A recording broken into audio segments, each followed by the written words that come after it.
بسم اللہ الرحمن الرحیم۔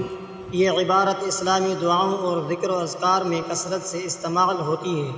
اسے عموماً اللہ تبارک و تعالیٰ کی حمد و ثنا میں استعمال کیا جاتا ہے، جس میں اس کے ہمیشہ سے موجودگی اور ہمیشہ تک موجود رہنے کی صفت کو بیان کیا جاتا ہے۔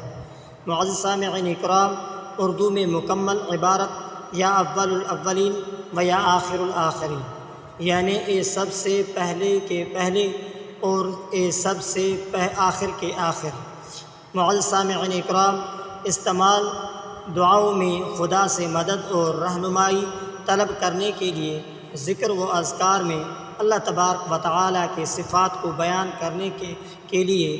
معزز سامعین اکرام، مثال کسی مشکل وقت میں اللہ تبارک و تعالیٰ سے مدد طلب کرتے ہوئے اس کی دعا کا ورد کیا جاتا ہے تاکہ دل کو سکون ملے اور مشکلات حل ہو۔